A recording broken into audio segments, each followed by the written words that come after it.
এখন আমাদের কলিগ ভাইয়ের অনেক ইচ্ছা হয়েছে, সে একটি ফুল ছিঁড়বে তার বউর জন্য।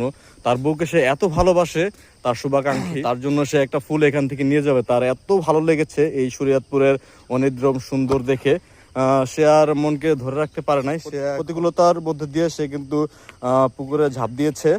সে তার বউর জন্য জীবনটাই দিয়ে দিতে পারে, একটা ঝাঁপ তো দূরের কথা। এখন ওই দেখেন দেখেন ফুলটা কিন্তু আসলে অনেক সুন্দর। ওয়াও, আমি তো বিউটি অফ নাইস। ভাই কিন্তু ব্যর্থ। আচ্ছা, এখানে কি গভীরতা কেমন নিচে? হ্যাঁ, কলি আছে দেখি। আচ্ছা, কলি নিয়ে যাবা তোমার বোর জন্য। আচ্ছা, এখানে গভীরতা কেমন কেমন মনে হচ্ছে আপনার কাছে? ও, তাহলে কি নামা যাবে না? ওই ফুলটা তো আমার খুব পছন্দ হয়েছে। ওটা যদি আমি পাইতাম, আমার মায়ের জন্য আমি নিয়ে যেতাম। আমার মাকে আমি খুব ভালোবাসি। তাকে দেখাতে পারতাম যে আমরা শরীয়তপুর সদরে এসেছিলাম। শরীয়তপুর সদরে অপু মিয়ার বাড়ির আশেপাশেই সিঙ্গাপুরের আদলে তো আসলে এত সুন্দর করে তিনি আমাদের শরীয়তপুরটাকে সাজিয়েছেন, মানে দেখার মতো অবস্থা। সিঙ্গাপুরকে হার মানাতে পারে এত সুন্দর ন্যাচারাল প্রাকৃতিক দেখে আমরা মনোমুগ্ধকর। এখানে যদি আপনি এক মাসও ঘুরেন এই এরিয়া আপনি শেষ করতে পারবেন না। এটা 200 একর এরিয়া।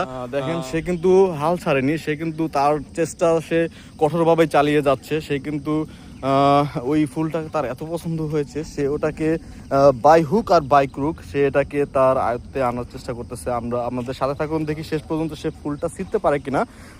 দেখি যদি সে ছিঁড়তে পারে তাহলে বুঝবো সে খুব ভাগ্যবান এবং গুড লাক, কারণ তার একটা ইচ্ছা পূরণ হয়ে যাবে। মানুষের ইচ্ছা মানুষ টাকা দিয়েও পূরণ করতে পারে না।